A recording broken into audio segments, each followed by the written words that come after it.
Gwamnatin Najeriya ta yi gargaɗi ga 'yan bindiga da suka addabi al'ummomi a arewacin Najeriya da su gaggauta miƙa wuya tare da dakatar da kashe mutanen da ba su je ba su gani ba.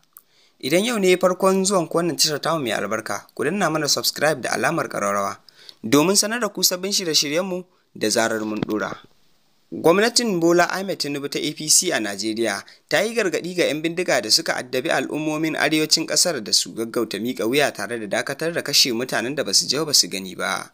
Babban mai ba shugaban ƙasar shawara kan sha'anin tsaro Malam Nuhu Ribadu ne ya yi wannan gargaɗin a hirarsa da BBC, inda ya bayyana irin nasarorin da gwamnatinsu ta samu a fannin tsaro. Sannan ya ce, muna ganin waɗanda suke ta'addancin nan lokaci ya yi da za su tsaya su bari, in ji shi Ribadu.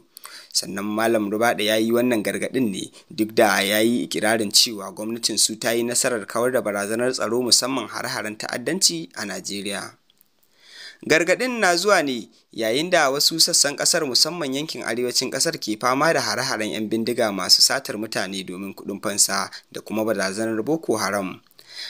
A hirarsa da BBC, Malam Ribadu ya ce, yanzu lokaci ne da gwamnatin ke ganin ya kamata ta fito ta bayyana irin nasarorin da ta samu a fannin tsaro. A baya 'yan ta'adda sukan yi kai hare-hare a gidajen yari da jirgin ƙasa da sansanonin soji, amma tun da gwamnatin nan ta hau mun yi maganin hakan. Sannan ya ce yanzu ba wuri ɗaya za a ce an kai harin ta'addancin tun da wannan gwamnatin ta hau, baya ga wanda ake yi a Borno, in ji Malam Ribadu.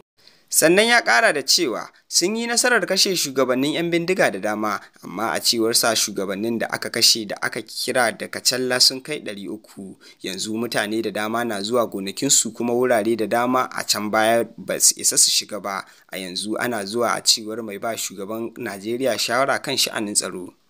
Sai dai duk da wannan ikirarin na gwamnatin Najeriya, har yanzu wasu sassan kasar musamman yankin arewa maso yammacin kasar na fama da hare-haren 'yan bindiga da suke satar mutane domin kuɗin fansa.